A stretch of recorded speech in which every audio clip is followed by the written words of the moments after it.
नमस्कार, जय जिजाऊ, जय शिवराय. बहुजन विचारांचा पुरोगामी महाराष्ट्र या चॅनलमध्ये आपलं स्वागत आहे.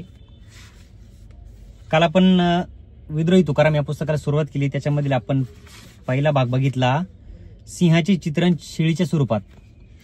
हे आपलं प्रकरण चालू आहे. त्यामधील आता एक छोटासा भाग आहे, या घटनेत तुकारामांचे तुकारामत्व.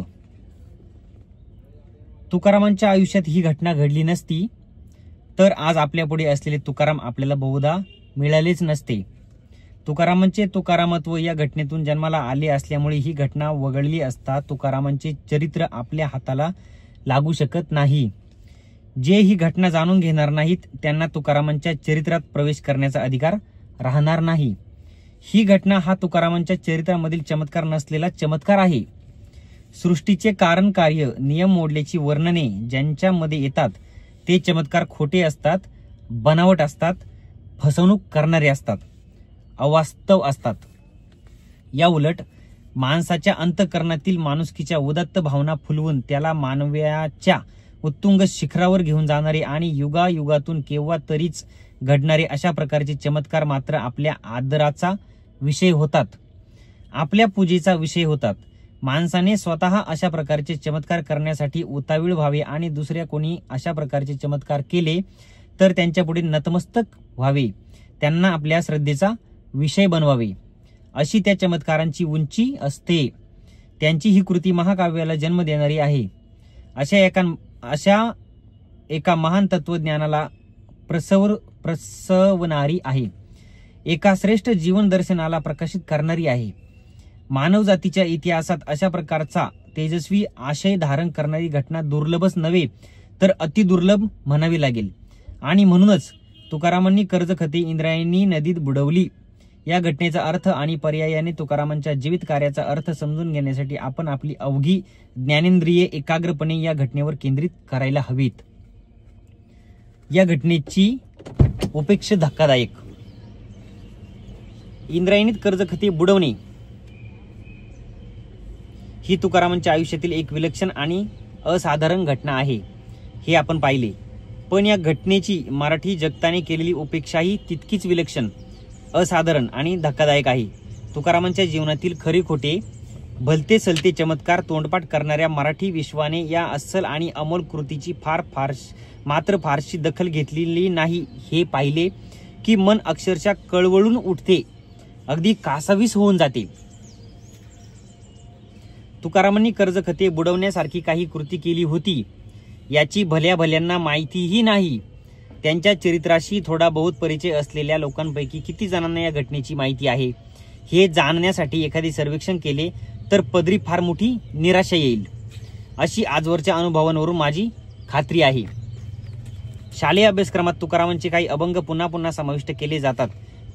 त्या निमित्ताने त्यांचे काही चरित्रही सांगितले जाते. परंतु असे करताना तुकारामांनी कर्जखते इंद्रायणीत बुडवल्याची कथा बहुधा सांगितली जात नाही. या दृष्टीने गेल्या 100 वर्षातील शालेय पुस्तकांचे समीक्षण केले असता हे सहजपणे स्पष्ट होईल.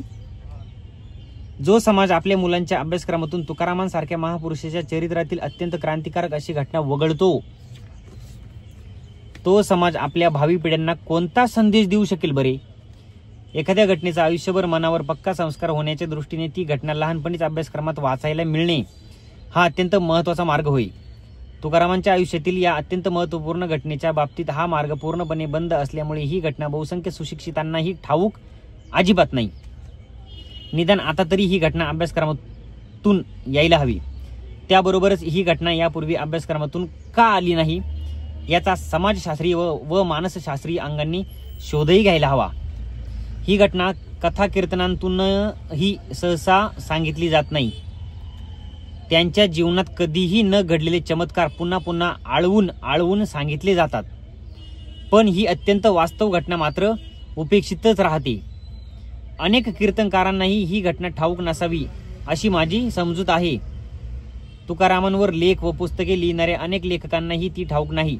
तुकारामांचा विशेष लेखक म्हणून अभ्यास करणाऱ्या अनेक विद्यार्थ्यांना, शिक्षकांना व प्राध्यापकांना ही घटना माहीत नाही, असा माझा अनुभव आहे. या बाबतीत हे सगळे दोषी आहेत असे मला मुळीच सुनवायची पण नाही.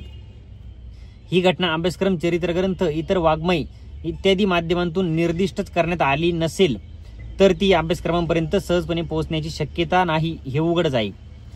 ज्ञान प्रसाराची बहुतेक माध्यमे या घटनेविषयी मौन बाळगत असतील तर ती घटना बहुसंख्य लोकांच्या दृष्टीने अज्ञात राहणे अगदी स्वाभाविक आहे. तात्पर्य: ज्यांच्यापर्यंत ही घटना कोणत्याही मार्गाने पोहोचलेलीच नाही त्यांच्या अज्ञानाबद्दल त्यांना दोष देण्याची काहीही कारण नाही. ही घटना माहीत असूनही वाचक वगैरेंना न सांगणारे आणि सांगितलीच तर अगदी क्षुल्लक किरकोळ बाब असल्याप्रमाणे तिचा कोठेतरी कानाकोपऱ्यात निर्देश करणारे लोक मात्र निर्दोष ठरू शकत नाही असे मला वाटते. पु म लाडांसारखे काही मोजके अपवाद वगळता तुकारामांचे इतर चरित्रकार या प्रकारात मोडतात असे मला वाटते. जे इतर लेखक या घटनेचा निर्देश करतात तेही घटना लोकांच्या मनावर बिंबेल, अंतःकरणात ठसेल वा विचारात रुजेल अशा ठळक प्रभावी पद्धतीने तिचे निवेदन करत नाहीत. त्यांच्या लेखनात तिचा शोध घेण्यासाठी एखाद्या सूक्ष्मदर्शक यंत्राची गरज भासेल अशी स्थिती आहे. ही घटना ते सविस्तर तर सांगत नाहीतच, पण तिच्यावर काही भाष्य करावे, तिचा अन्वयार्थ लावावा, तुकारामांच्या जीवनातील तिचे महत्त्व स्पष्ट करणारे विवेचन करावे इत्यादी प्रकारचा विशेष प्रयत्नही ते करीत नाहीत. कोणी असा प्रयत्न केलाच तर ते तुकारामांची व्यवहारशून्यता, वैराग्यशीलता वगैरेंचा संबंध जोडून ही घटना लोकांच्या मनात विपर्यस्त स्वरूपात कशी जाईल हे पाहतात.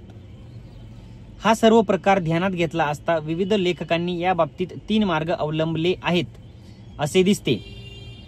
ही घटना अनुल्लेखाने मारणे, उल्लेख केलास तर नजरेत भरणार नाही या पद्धतीने करणे आणि काही भाष्य केलेस तर विपर्यस्त स्वरूप देणे, हे ते 3 मार्ग आहेत. ते कसेही असो, तुकारामांनी इंद्रायणीत कर्जखते बुडवली या अत्यंत क्रांतिकारक घटनेची महाराष्ट्राने योग्य त्या प्रमाणात व योग्य त्या स्वरूपात दखल घेतलेली नाही हे सूर्यप्रकाशा इतके स्वच्छ व स्पष्ट आहे. तुकारामांची प्रतिमा आपल्यापर्यंत यथार्थ स्वरूपात आलेली नाही असे मी का म्हणतो ते या एका उदाहरणावरून देखील उत्तम रीतीने स्पष्ट होईल असे मला वाटते. या लेखकांनी या घटनेला आपल्या लेखनात दिलेले अल्प स्थान योग्यच आहे. त्यांची या बाबतीतील एकूण भूमिका वास्तवच आहे आणि ही घटना क्रांतिकारक वगैरे असल्याचे माझे मतच अतिशयोक्त, चुकीचे व अवास्तव आहे असे या बाबतीत कुणी म्हणायची शक्यता आहे. म्हणून या घटनेच्या स्वरूपाचे आणखी थोडे विवेचन करूया. साक्षात्काराचा आशय सामाजिक. भांबनाथाच्या डोंगरावर 7 दिवस चिंतनात घालवल्यानंतर तुकारामांना जीवनाविषयी काही विशेष साक्षात्कार झाला. या साक्षात्काराचा प्रत्यक्ष परिणाम म्हणून त्यांनी पुन्हा घरात पाऊल टाकण्यापूर्वी कर्जखते इंद्रायणीत बुडवली. साक्षात्कारामुळे त्यांनी भगवी कफनी धारण करून संन्यास घेतला नाही की आणखी कोणते धार्मिक आध्यात्मिक पाऊल उचलले नाही. त्यांनी साक्षात्कारानंतर जी पहिली कृती केली ती खणखणीत अशा सामाजिक आशयाची होय. याचा अर्थ त्यांना झालेला साक्षात्कार हा गूढ, गहन अशा आध्यात्मिक स्वरूपाचा नव्हता, तर समाज स्थितीच्या डोळस व सदृदय निरीक्षणातून घडलेल्या अस्सल जीवन दर्शनाच्या स्वरूपाचा होता. त्यांनी भांबनाथाच्या डोंगरावर जे चिंतन केले ते अध्यात्माविषयी नव्हते, तर समाजातील अन्याय दूर कसा करावा, समाजात खरीखुरी नीती कशी निर्माण करावी याविषयी होते. या साक्षात्कारानंतर ते ईश्वर भक्तीकडे वळले. याचा अर्थ त्यांचा ईश्वराकडे जाणारा मार्गही आध्यात्मिक स्वरूपाचा नव्हता, तर सामाजिक आशयाचाच होता हे स्पष्ट होते. या बाबतीत अधिक विवेचन ईश्वराविषयीच्या प्रकरणात येईलच. विठ्ठल, राम, कृष्ण इत्यादींच्या बाबतीत तुकारामांची विचारसरणी नेमकी कोणत्या प्रकारची होती याचे स्पष्टीकरणही तेथे करण्यात येईल. त्यांच्या साक्षात्काराचा हा आशय समजण्याचा आवाका अनेकांकडे नव्हता आणि इतर काही जणांकडे तसा आवाका असला तरी तो आशय लोकांपर्यंत नीट पोहोचवण्याची त्यांची इच्छा अजिबात नव्हती. किंबहुना तो नीट पोहोचू नये अशीच त्यांची इच्छा होती. पुढचा भाग मैपतीचे उपकार पण, छोटासा आहे, महिपतीचे उपकार पण आध्यात्मिक म्हणता येईल अशा प्रकारच्या कृतीलाच श्रेष्ठ, वंदनीय, पूजनीय मानायचे आणि अशी कृती करणाराकडेच संतत्व असल्याचे समजायचे असा इतर असंख्य लोकांप्रमाणे महिपतीचाही गैरसमज असल्यामुळे तुकारामांच्या या कृतीचा अर्थ समजावून घेताना त्याने खूप घोटाळे केले आहेत. अर्थात तुकारामांनी कर्जखते इंद्रायणीत बुडवली या घटनेची नोंद करून मात्र त्याने आपल्यावर फार मोठा उपकार केला आहे. पण त्या घटनेचा खराखुरा अर्थ मात्र त्याला कळला नाही. कर्जखते बुडवणे हा संन्यासाचाच एक प्रकार आहे असे त्याला वाटले. कोणाला? मैपतीला. हे तो जाणू शकला नाही. माझ्या या म्हणण्याला अत्यंत महत्वाचा असा एक आधार आहे आणि तो म्हणजे महिपतीने या प्रसंगी तुकारामांच्या तोंडी घातलेले उद्गार. हा होय. महिपतीच्या मते कागद पाण्यात बुडवल्यावर तुकाराम कान्होबांना म्हणाले, कान्होबा म्हणजे तुकारामांचे बंधू, आजपासून आम्ही थंडीचे निवारण करण्यासाठी कथा म्हणजे चिंध्यांची गोंधळी वापरू, भिक्षा मागून मिळालेल्या अन्नाचे सेवन करू. अशा रीतीने आमचा जीवनक्रम निर्विघ्नपणे चालेल. तुम्ही व्यापार करा, प्रपंच हाटी तुम्हाला चालवावी लागेल. भिक्षा आणि व्यवसाय यांचा काला करू नये, म्हणजेच या गोष्टी स्वतंत्र आहेत, त्यांची भेसळ करू नये. अशा प्रकारचा निवाडा ऋषीमुखातून झालेला आहे. तात्पर्य, आम्ही भिक्षेचा मार्ग स्वीकारू आणि तुम्ही व्यवसायाचा मार्ग स्वीकारा असे त्यांनी कान्होबांना सांगितले असे मैपतीचे म्हणणे आहे. तुकारामांनी कर्जखते बुडवून भिक्षा मागायला सुरुवात केली. साक्षात्कारानंतर त्यांनी आपल्या जीवित कार्याला सुरुवात केली ती भिक्षेनेच होय असा मैपतीच्या म्हणण्याचा अर्थ आहे. भिक्षेचा धिक्कार केला कुणी? तुकारामांनी. महिपतीच्या या म्हणण्याला काडीचाही आधार अजिबात नाही. हे या मोजक्या बाबी पाहिल्या तरी स्पष्ट होईल. ज्याच्यामध्ये भिक्षेचा अवलंब करावा लागतो ते जिने जळो असं तुकाराम महाराज म्हटलेल्या. ज्याच्यामध्ये भिक्षेचा अवलंब करावा लागतो ते जिने जळो या निसंदिग्ध शब्दांत त्यांनी भिक्षेचा धिक्कार केला आहे. घरी बायको मुलांना उपाशी मरायला लावून इतरांना उपदेश करणारावर त्यांनी अगदी जहरी हल्ला केला आहे. संसार सोडण्याची गरज नाही असे तर त्यांनी वारंवार म्हटले आहे. या सगळ्यांचे सविस्तर विवेचन पुढे येईलच.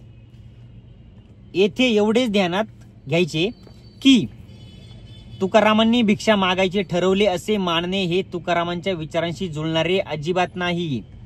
भिक्षा मागणे लाजीरवाणे असते असा उपदेश लोकांना करता यावा म्हणून त्यांनी स्वतः भिक्षा मागायला सुरुवात केली असे समजायचे काय? की स्वतःच्या भिक्षा मागण्याचे समर्थन करता यावे म्हणून त्यांनी भिक्षा लाजीरवाणी असते असा उपदेश करायला सुरुवात केली असे समजायचे का? मग या संदर्भात आणखी एक मुद्दा आवर्जून ध्यानात घ्यायला हवा. तुकारामांनी कर्जखते बुडवली पण संन्यास घेतला नाही. अखेरपर्यंत ते गृहस्थाश्रमीच राहिले. ते नुसतेच गृहस्थाश्रमी राहिले असे नव्हे तर त्यांना आणि जिजाईंना झालेल्या 6 अपत्यांपैकी बहुधा सर्व अपत्ये कर्जखते बुडवण्याच्या घटनेनंतरच झाली असे दिसते.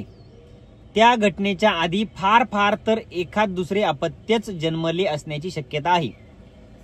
याचा अर्थ या घटनेनंतरही त्यांनी गृहस्थाश्रमामध्ये पूर्ण रस घेतला. ते गृहस्थाश्रमात राहून मुलांना जन्म देत होते. याचा अर्थ ते संन्यासी बनले नव्हते हे उघड आहे. अशाही स्थितीत ते भिक्षा मागत होते असे समजायचे काय? तसे समजणे म्हणजे तुकाराम भिकारी बनून भीक मागत होते आणि मुलांचे पोट भरत होते असे मानावे लागेल. पण प्रत्यक्षात तसे मानायला कोणताही ऐतिहासिक आधार नाही. तुकाराम भिक्षा मागू लागले असे मानण्यात आणखी एक मोठी अडचण आहे. त्यांनी कर्जखते बुडवली असली तरी त्यांनी व्यापार बंद केला नव्हता.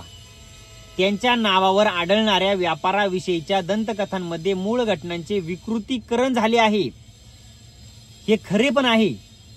तरी देखील तुकाराम नंतरच्या काळातही भिक्षा मागत नव्हते, तर व्यापार करीत होते, हे त्या कथांमधून अचूकपणे व्यक्त होते. या मुद्द्याविषयी मी पुढे अधिक विवेचन करणार आहेच. तुकारामांना जर भिक्षाच मागायची असती तर त्यांनी व्यापार कशाला चालू ठेवला असता. आता त्यांनी व्यापार बंद केला होता असे वादासाठी आपण मान्य केले, तरी त्यांच्याकडे भरपूर जमीन होती, हे विसरता येत नाही. त्यांनी कर्जखते उदकात बुडवली, तरी त्यांनी आपल्या जमिनीवर काही उदक सोडलेले नव्हते. 15 बिघ्यांहून अधिक जमीन अखेरपर्यंत त्यांच्याकडे होती आणि त्यांच्या मृत्यूनंतर ती मंबाजी वगैरेंकडे गेली असे वासी बेंद्रे यांनी नोंदवले आहे. वासी बेंद्रे म्हणतात, तुकोबांनी आपली शेती व महाजनकीचा कारभार नंतर शेवटपर्यंत केला. त्यांनी 15 बिघे बागायत इनाम जमिनीची शेती तर अगदी घरास लागून होती. ज्याच्याकडे 15 बिघ्याहून अधिक जमीन होती असा गृहस्थ श्रमी मनुष्य भिक्षा मागून कुटुंबाचा उदरनिर्वाह करीत होता असे समजायचे का. त्यांना जर भिक्षाच मागायची असती तर त्या जमिनीची कागदपत्रेही त्यांनी पाण्यात, अग्नीत अथवा कुणाच्या तरी झोळीत टाकली असती आणि जमिनीच्या पाशातून मुक्त होऊन ते खुशाल भिक्षा मागत राहिले असते. प्रत्यक्षात मात्र त्यांनी असे काहीही केलेले नाही. तात्पर्य, तुकारामांनी कर्जखते बुडवली हे महिपतीचे म्हणणे खरी असले तरी त्यांनी त्यानंतर भिक्षा मागण्याचा निर्णय घेतला, ही त्याने दिलेली माहिती पूर्णपणे चुकीची आहे. म्हणजे महिपतीने जी भिक्षा मागण्याची माहिती दिली ती पूर्णपणे चुकीची आहे. वारकऱ्यांनो, बहुजनांनो, लक्षात घ्या. कारण मीमांसा ही चुकीची. पुढचा पॅराग्राफ आहे, कारण मीमांसा ही चुकीची. तुकारामांनी भिक्षा मागायचे ठरवले, ही माहिती जशी महिपतीने चुकीची दिली आहे तसेच त्याने कर्जखते बुडवण्यामागचे कारणही चुकीचे सांगितले आहे. बघा, महिपतीच्या मतानुसार तुकाराम कान्होबांना म्हणाले, अनुभव नसेल तर पुस्तकी ज्ञान व्यर्थ असते, तसेच परहस्ती कर्जाऊ दिलेले धनही व्यर्थ असते. त्यामुळे कर्ज देणारा मनुष्य सदैव दुःखित होतो.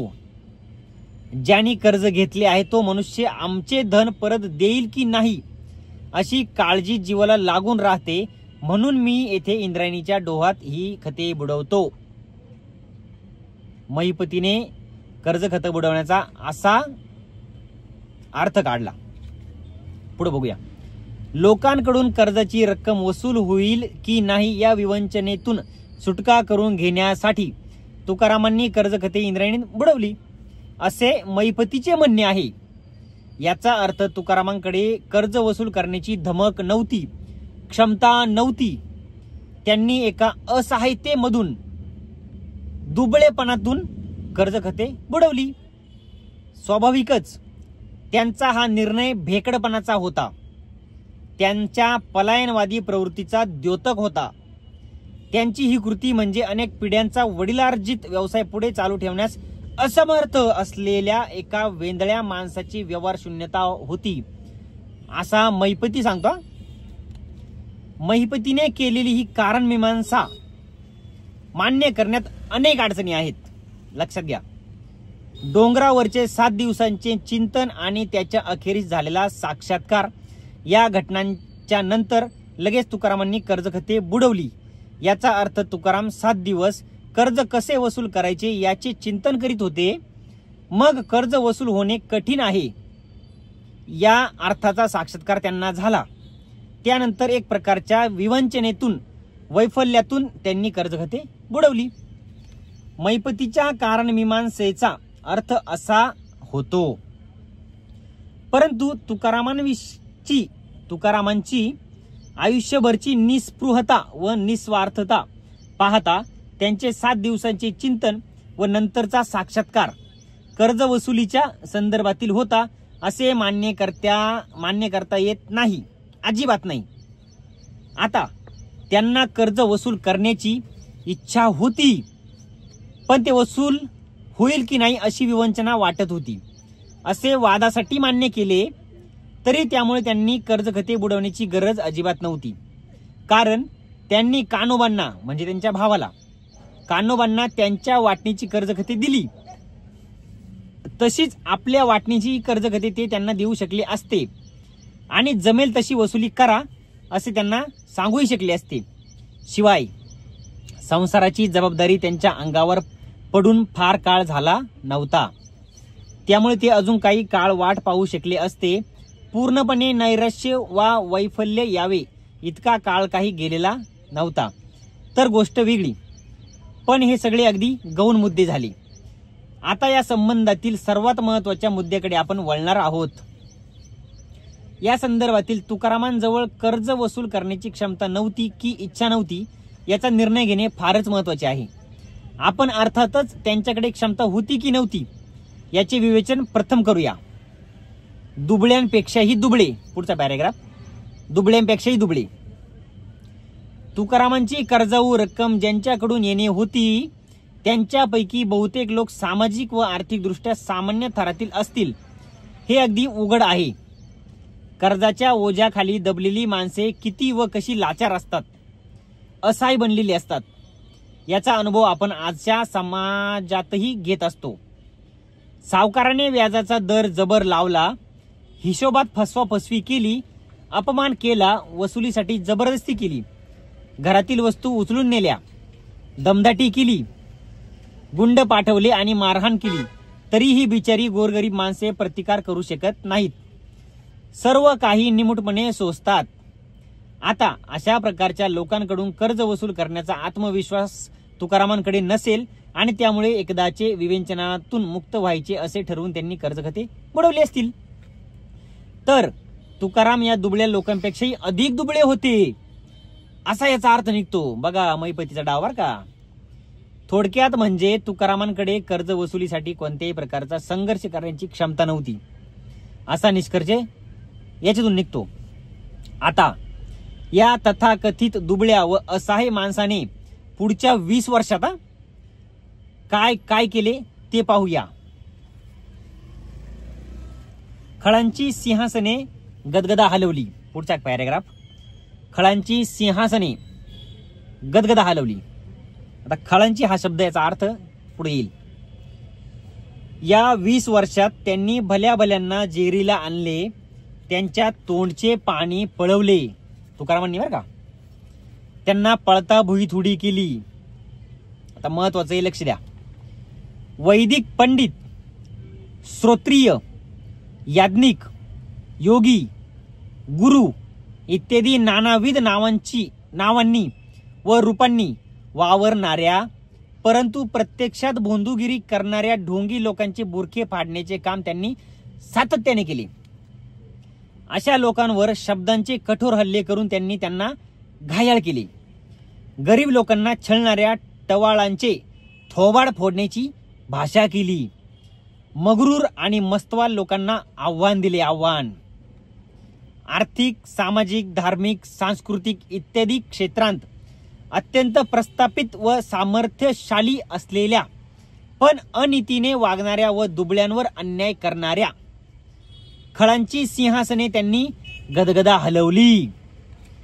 धर्माच्या नावावर अधर्म करणाऱ्या सर्वांवर शब्दांचे आसूड सपासप ओढले.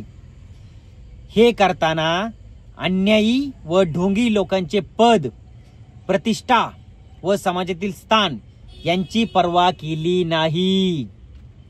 दुखावल्या गेलेल्या या लोकांचा खुनशीपणा व घातकता यांची फिकीरही केली नाही. त्यांनी हा जो संघर्ष केला तो काही एखाद दुसऱ्या व्यक्तीबरोबर नाही केला. समाजात इकडे तिकडे चोहीकडे अन्यायाचे ठेकेदार लोकांना फसवत होते, छळत होते. त्यांच्या मोठ्या संख्येची पर्वा न करता तुकाराम त्यांच्यावर तुटून पडले. त्यांनी किती लोकांचे वैर ओढवून घेतले. त्याला अजिबात सीमा नाही. हजारो वर्षांच्या परंपरेचे बळ ज्यांना लाभले होते अशा लोकांचे अगदी कडवे शत्रुत्व त्यांनी जाणीवपूर्वक स्वीकारले. खरे तर त्यांनी आपल्या उरावर स्वतःच्या हातांनी धगधगते निखारे ओढून घेतले. एक विध्वंसक ज्वालामुखी स्वतःच्या हातांनी स्वतःच्या अंगावर खिचून घेतला. पुढचा पॅरेग्राफ आहे, आत्मविसंगतही हास्यास्पदही. तुकारामांनी समाजातील अत्यंत प्रबळ अशा घटकांबरोबर अगदी निर्भयपणे जीवघेणा संघर्ष केला, परंतु समाजातील अत्यंत दुर्बळ अशा घटकांबरोबर थोडाही संघर्ष केलेला दिसत नाही आणि केलाही नाही. एवढी वस्तुस्थिती या सर्व विवेचनावरून स्पष्ट झाली. तात्पर्य, ज्ञानाढ्य, बलाढ्य व धनाढ्य लोकांबरोबर निकराचा संघर्ष करू शकणारे तुकाराम ज्ञानहीन, बलहीन व धनहीन लोकांबरोबर संघर्ष करण्याची क्षमता बाळगत नव्हते. असे मानणे हे केवळ आत्मविसंगतच नव्हे तर हास्यास्पदही ठरते. आपल्या विशिष्ट उद्दिष्टासाठी अटीतटीचा संघर्ष करण्याची क्षमता तुकारामांकडे होती हे एव्हाना स्पष्ट झाले आहे. तुकारामांकडे ही क्षमता सर्वसामान्य लोकांच्या तुलनेत असंख्य पटींना अधिक होती, हेही आपण आवर्जून ध्यानात घेतले पाहिजे. आता कर्ज वसूल करणे हेच त्यांच्या आयुष्याचे उद्दिष्ट असते तर ते आपली ही क्षमता आपल्या ऋणकोच्या विरोधात वापरू शकले असते. ते प्रत्यक्षरित्या स्वतःच हे कार्य करू शकले असते. तसेच खाऊ पिऊ घालून पोचलेल्या लोकांमार्फतही आपला हेतू साधू शकले असते. शिवाय ज्यांच्याशी त्यांनी संघर्ष केला त्यांच्याशी तडजोडी करून त्यांचे पाठबळही कर्जवसुलीसाठी वापरू शकले असते. पुढचा विषय, कर्जाच्या वसुलीऐवजी अधिकारांची वसुली. तुकारामांनी प्रत्यक्षात असे काहीही केले नाही याचा स्वाभाविक निष्कर्ष काय निघतो? निष्कर्ष हा निघतो की ज्यांच्याकडे संघर्ष करण्याची क्षमता असली तरी व्यक्तिगत कर्जाची वसुली करण्यासाठी ती क्षमता वापरण्याची त्यांची इच्छा अजिबात नव्हती. गोरगरिबांना दिलेल्या कर्जांची वसुली हे त्यांच्या आयुष्याचे उद्दिष्ट नव्हते, जीवनाचे ध्येयही नव्हते. या उलट ज्यांनी गोरगरिबांचे सन्मानाने जगण्याचे अधिकार पिढ्यानपिढ्या नाकारले त्यांच्याशी लढण्याकरिता आपली क्षमता वापरण्याचा निर्णय त्यांनी घेतला. व्यक्तिगत कर्जांच्या वसुलीऐवजी विशाल अशा बहुजन समाजाच्या अधिकारांची वसुली करणे हे त्यांनी आपले पवित्र कर्तव्य मानले. या सर्व विवेचनाच्या अखेरीस आपण कुठे येऊन पोहोचतो? तुकारामांनी कोणत्याही प्रकारच्या असहायतेमधून वा भेकडपणातून कर्ज कथे बुडवली नाहीत, अजिबात नाही. तर स्वतःच्या अंतःकरणात जपलेल्या उच्च कोटीच्या मानवी मूल्यांसाठी त्यांनी असे केले. या निष्कर्षापर्यंत आपण येऊन पोहोचतो. या मुद्द्याचे थोडे अधिक विवेचन आता करूया.